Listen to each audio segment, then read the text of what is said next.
Hello, everyone. This is James Nussbaumer, and I'm the author of this book here, The Master of Everything. It's the pilot of an ever-developing series. It's a story of mankind in a world of illusion we call life. Many books are on their way following this, and it's published by Ozark Mountain Publishing Company. I hope you'll get a copy. A couple of months ago, I had done a YouTube video at a request of my Facebook friend Marla in the Chattanooga, Tennessee area. And she's a school teacher, 30-something in years age. And she had realized of my experiences in prison, which this book tells the story. And I gave an example of a murder that I had witnessed in a cell next to me while I was in the whole segregation. And by the way, during the 8 years I was in prison for a foolish securities violation as a financial advisor, where I'd spent 25 years in business, I ended up going to prison for 8 years. I was sentenced to 10 years, but went to prison for 8 years. And a example setter judge wanted to prove his point with me, and it was an amount of money over $100,000 that I had totally repaid back. A foolish mistake on my part. But anyways, I went to prison and served 8 years, and the good part of it is that's where my books had started. But Marla, the school teacher from the Chattanooga, Tennessee area, asked me if I would recap quickly, leave out some of the marketing stuff we talked about earlier in that other video. And please, by the way, I hope that you will share this with all of your networks, because this is really about the overcrowding in prisons and what a terrible, terrible thing it is, especially the state penitentiaries and the federal prisons too. So please, please share this video to your Facebook, to your Twitter, to all your social media if you can, because, and this is Marla, as a matter of fact, the school teacher, my friend on Facebook, and several other of our mutual friends on Facebook, which I've never met any of them. We just correspond on Facebook, and they're followers of my books and other things. She had approached the local media, the newspapers and television in her area about this, and no one wanted to even take a look at this at all. They said that the video was too long and there was too much, because I did have some marketing things in there that pertain to Marla and the other group of people I was talking to. So I'm going to leave the marketing things out, and I'm going to recap in chapter 15 of this book, and I'll just read right from the book, The Master of Everything, and what I had witnessed at that time. This is the first murder. I'd just been in prison for 6 months. Probably barely even 6 months, and it's still kind of an emotional thing to me right now. But it didn't take long for me to look fear square in the face when I realized that Belmont Prison in St. Clairsville, Ohio, the reputation there for being a gladiator school was no joke. Everywhere I looked seemed to be kids, young men barely out of high school, and many who had never attended high school at all, let alone graduated. These young gangsters, these young gladiators, literally members of gangs, stood out and ruled the place. I stood out as well, as in the few men of my age bracket were often called pops. I was age 50 at the time when I entered prison. I was either called pops or old school, and often pushed around, and I'd have to stand up against these young guys, or they'd just call me plain school for short. At this particular prison, the age 50 was surely old school, no doubt. And this pops age bracket was definitely a minority there, and we were considered to be in the way. But there were no senior privileges. Everyone and everything was fair game. The racial mix was 70% black and 30% white, with a mixture in with that of white with Hispanic mixed in with the white, I would say. This set the stage for the gang warfare that was fought daily. Gangs were of a fraternal order that populate prisons all over the country. The unwritten rule at Belmont was that you fell into one of three categories. First, you were First, you had a choice to be one of those who either owned or had under their chain of command other weaker inmates who had to earn their way to their level or beyond. Second were those fighting their way up the ranks and were considered owned or ruled by another. Lastly, if neither of these appealed to you, your only option was that of an independent status. This option was called traveling alone, or just being solo, with no protection other than your own solo way of dealing with problems. The inmates like myself who traveled solo and wanted no part of gang activity gradually became aware of one another. One would be able to notice fellow independents who just wanted to be left alone. It would take some time to prove your devoted independent status by not giving in to the gangs and their enticement tactics. Many independents like myself looked out for one another in certain ways and warned others of trouble ahead. An independent has few, if any, friends, and you are cautious in trusting anyone. Each gang basically has its own gladiators who have many responsibilities, and one of those tasks might be to drag an independent into action somehow. This is usually some kind of a recruitment measure or threat to give you a sense of the importance of having protection. Only after a few to several bumps and bruises, and literally bumps and bruises, if that's all you got, you were lucky.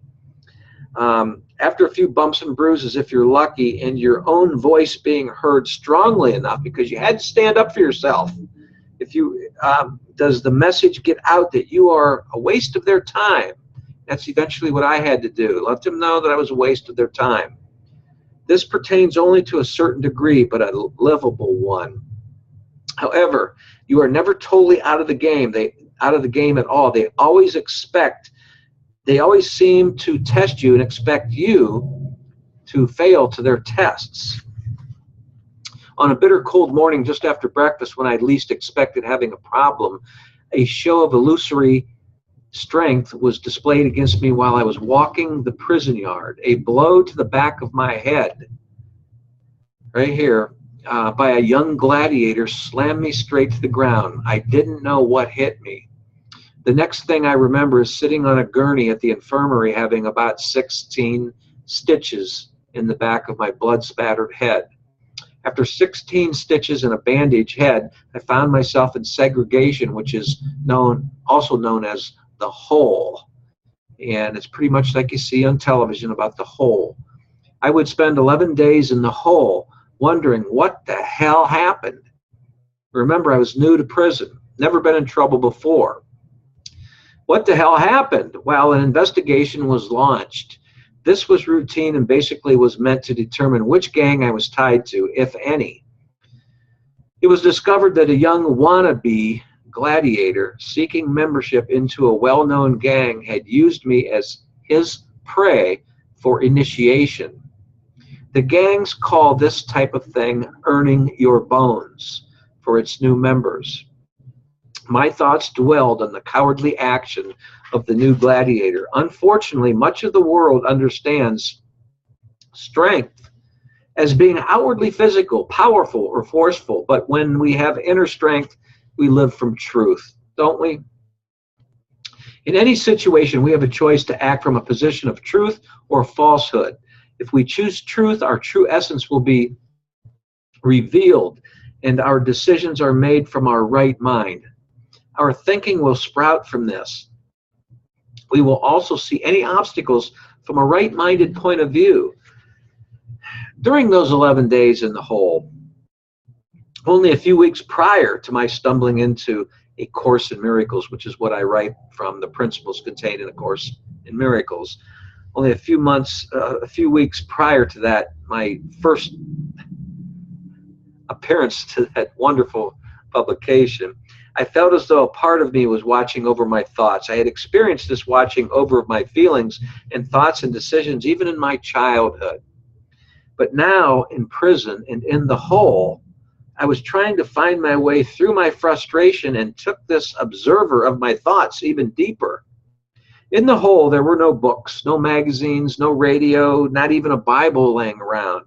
The hole had a thin foam mattress on the concrete floor, a toilet in the corner, and a solid steel door with a slot near the bottom of it with a little flap on it for a food tray to slide through. Believe me when I say that this type of dark confinement can bring much that has been held inside to the surface. My inward thoughts focused on the world that invents terms and procedures it wishes to be true, usually for the sake of some form of gain. A world that believes it can create its own truths, build on its own judgments.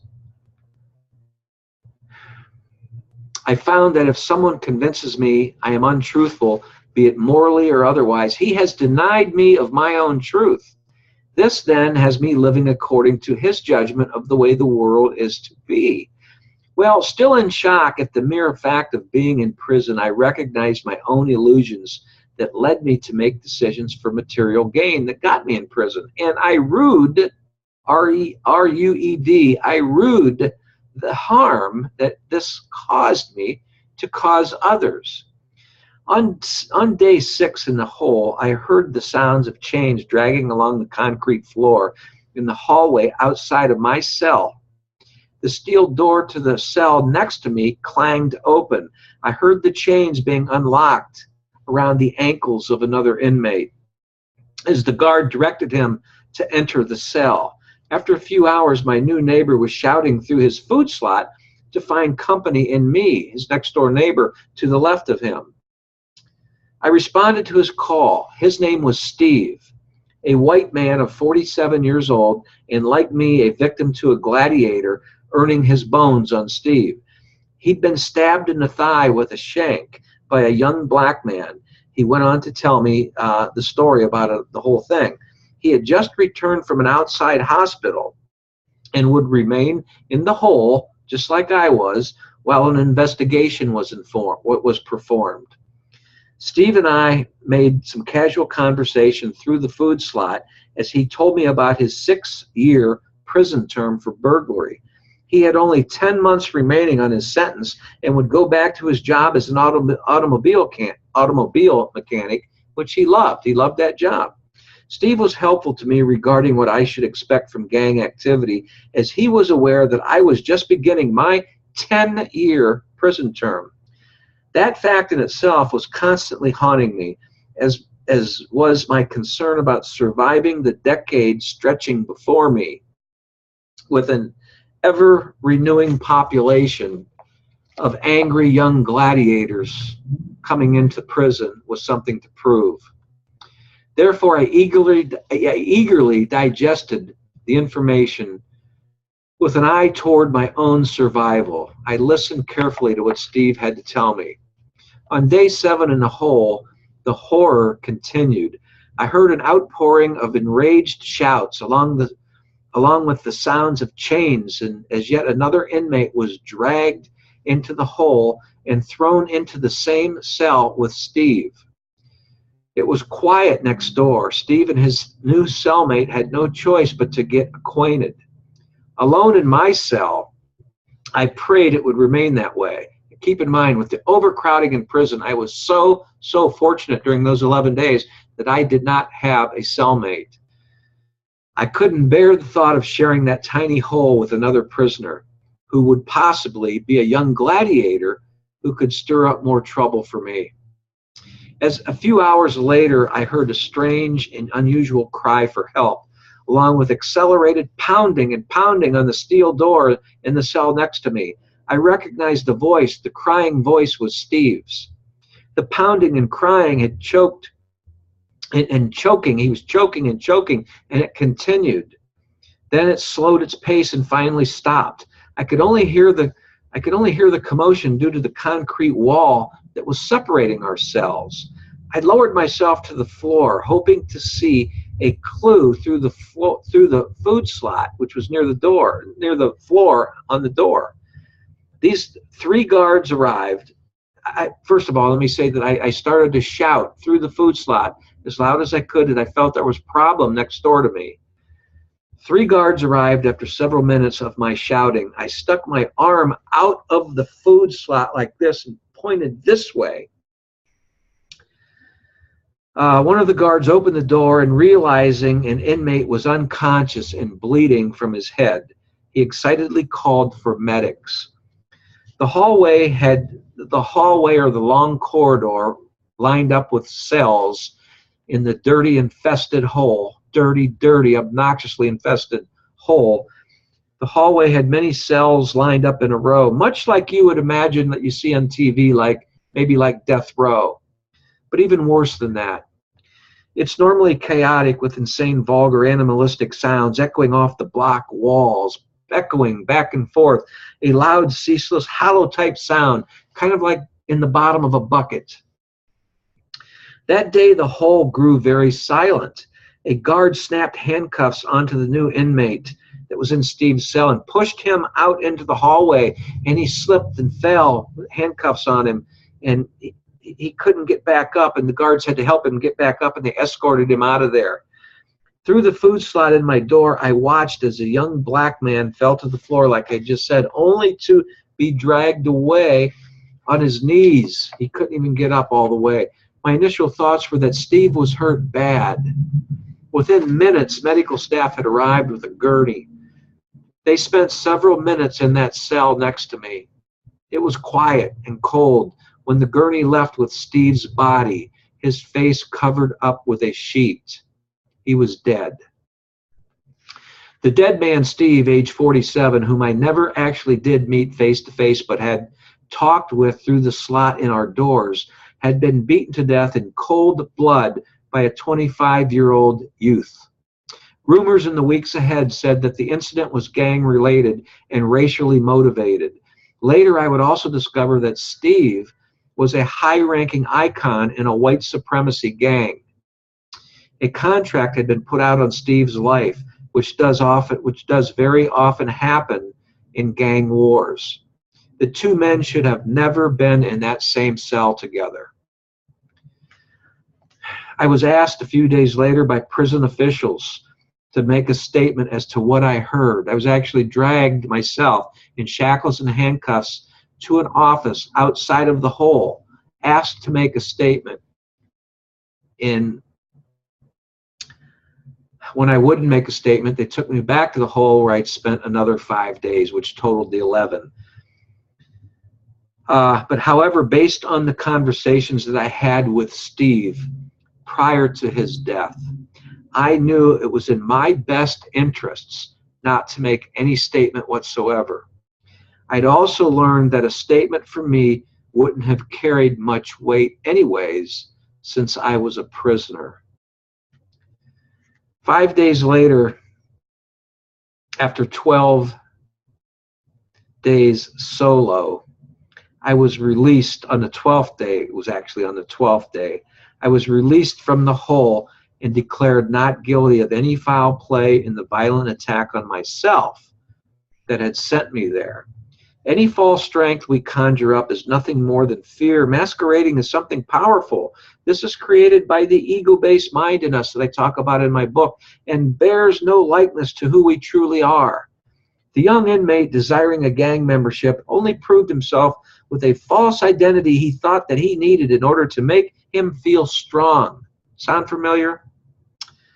In reality, this illusion only made him more fearful. We get upset and angry at the world for not being fair, but we project that image and continue to contribute to its inequities. We are all starving for love that the world is afraid to give us. This brings on violent action as defense because we are so afraid of losing more love. Do you see how the ego creates the never-ending cycle of weakness? When can we put an end to this? The ego believes it's all-powerful until faced head-on with the light we have radiating within us. But we are often afraid to let the light in us shine by being our true self. We're so afraid to be our true self. The ego is afraid the light may shine into its hiding place, which is anchored in misconception. But upon this misconception of self, the world smiles with approval. The world guarantees the pathways of the weak are safely kept, and those who walk on them will not escape, nor will they find one-mindedness or full optimism, let alone eternity, or we could say one-minded vision. Of course, I'm not blaming the world for my own mistakes caused by my own lack of vision that sent me to prison. But I do know that the world cannot force its images on me any longer. I refuse to accept them.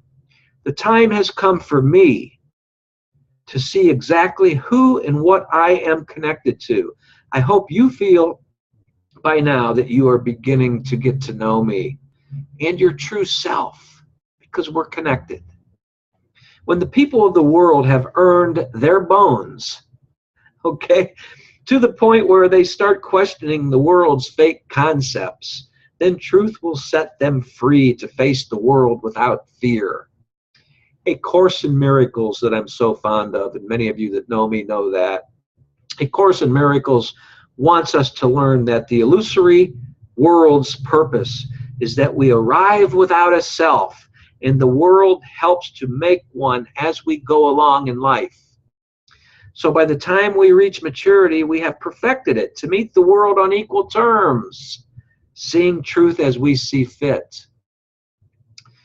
This was so with the prison officials at Belmont Correctional Facility in St. Clairsville, Ohio, when they decided that truth would be that Steve's death was accident related. I hope you'll forward this on to your networks, at whatever social media, or any other media that you can. You have my permission to do so. I want the world to know about this message. I want the world to know of the overcrowding in prison. I want the world to know of the imprisoning mind of our own self. And that's why history keeps repeating itself. We need to put an end to this. We need to shine more light onto each other and be true to each other and be happy with each other and peaceful. Sure, people are going to go to prison. Sure, but that's just another story on how people are sent to prison and for the number of years when they shouldn't be. But that's not what this message is about. That could be another book that I could write. So I hope this makes sense. And I hope, Marla in Chattanooga, Tennessee, that this did the job for you, okay? And all of the other friends associated with Marla and me who wanted me to go on and read this over again because they felt as though they needed to upload this to their other networks. So I hope that helps. Thanks, everybody, and God bless.